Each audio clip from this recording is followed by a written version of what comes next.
और डाई में। The Island of Cozumel। हर साल कई हजार लोग इस ट्रॉपिकल डेस्टिनेशन पर छुट्टियां बिताने और सूरज का मजा लेने के लिए आते हैं।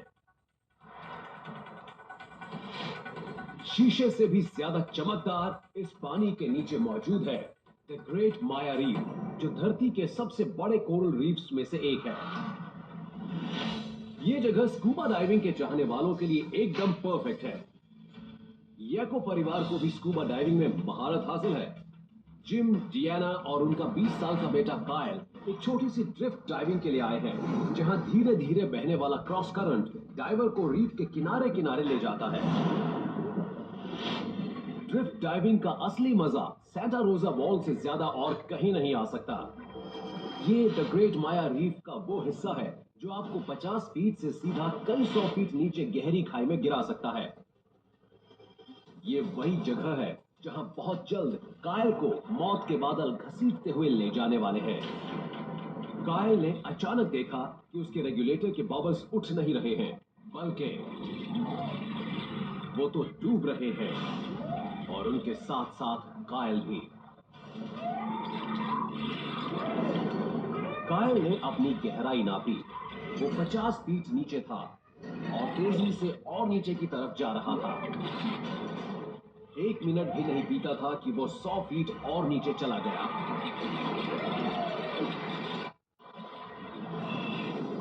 अब हम आपको कायल की जगह पर रखने वाले हैं। फर्ज कीजिए आपको एक ताकतवर डाउन करंट नीचे की ओर घसीट रहा है। अगर आपने जल्द कुछ नहीं किया तो शायद आप कभी दोबारा ऊपर नहीं आ पाएंगे। ऐसे में आप क्या करेंगे? ए, मछलियों के अपनाए गए रास्ते पर चल पड़ेंगे। बी, बॉल से मुंह फेर कर तैरते हुए समुद्र से बाहर निकलने की कोशिश करेंगे। या सी, करंट के साथ बहते चले जाएंगे जब तक वो खुद ढीला ना पड़ जाए।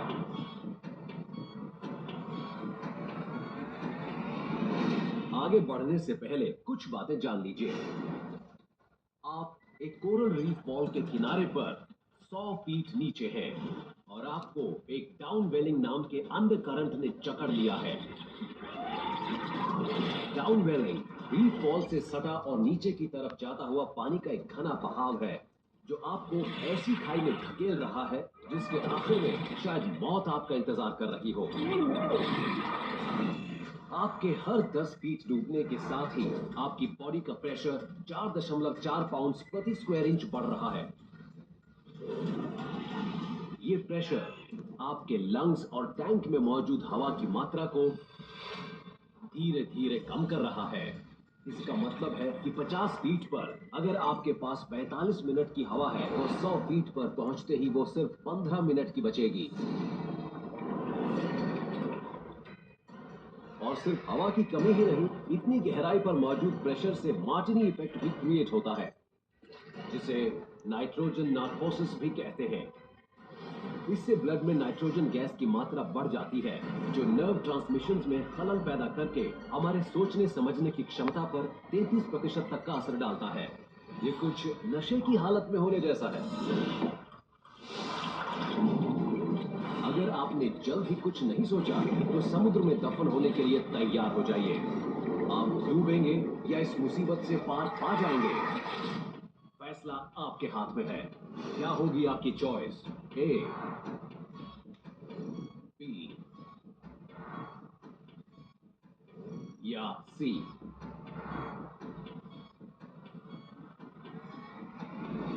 तो क्या सोचा आपने? क्या करेंगे आप? मार्टिनी इफेक्ट के कारण हो सकता है कि आप मछलियों के पीछे पीछे उनके रास्ते को फॉलो करने की कोशिश करें। कई सालों के विकास के साथ ही रीफ में रहने वाले इन जंतुओं को प्रकृति ने ऐसी ताकत दी है जिससे वो ताकतवर बहावों का सामना कर पाते हैं। हैरानी की बात यह है कि तैरने के लिए मछलियां इन विरोधी करंट्स का ही इस्तेमाल करती हैं। ये तेजी से बहता पानी ही उनके लिए खाना भी लेकर आता है। लेकिन अफसोस, आप मछली नहीं है। इस घने डाउन करंट से टक्कर लेने का मतलब है मिसिसिपी नदी की बहती धारा के उलट तैरना। ऐसा करते हुए कब थकावट आपके शरीर पर दस्तक दे दे आपको पता भी नहीं चलेगा, और उसके बाद के अंजाम की कल्पना आप खुद ही कर सकते हैं।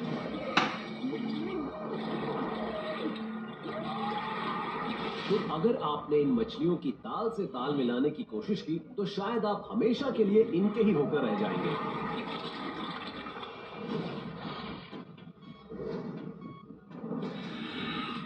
अगर करंट से पंगा लेना समझदारी नहीं है तो फिर क्या करंट के साथ जाने में भलाई है, जब तक कि करंट खुद हार मानकर अलग ना हो जाए। हालांकि डाउन करंट्स ज्यादातर कुछ देर के लिए और बिना किसी चेतावनी के आते हैं, ये जल्द ही दूर भी हो जाते हैं, लेकिन फिलहाल इसके चले जाने का इंतजार करना समझदारी नहीं होगी।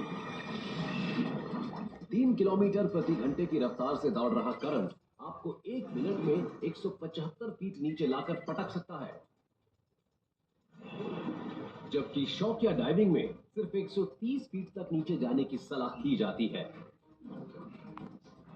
इसलिए इस केस में करंट के साथ जाने में किसी भी तरह की भलाई नहीं है।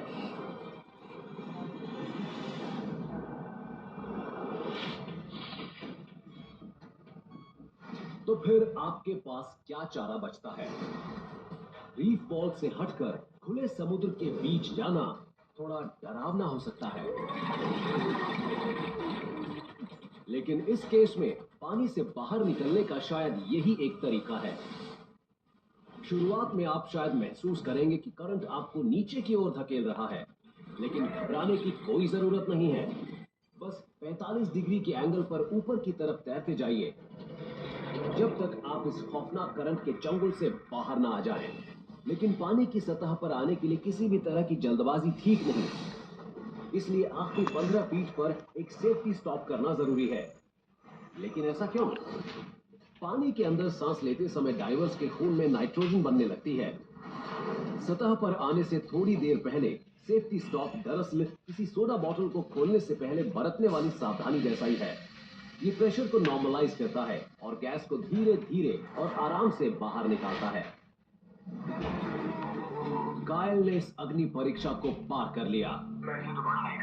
कायल बहुत घबराए हुए थे, लेकिन कुछ दिनों बाद उन्होंने एक बार फिर पानी से दोस्ती कर ही ली। हालांकि वो इस बार सावधानी और विवेक को अपने साथ ले जाना नहीं भूले। वॉल से दूर हटिए और तैरकर समुद्र से बाहर निकलिए। इस जानलेवा डाउन करंट से बच निकलने का यही एक तरीका है।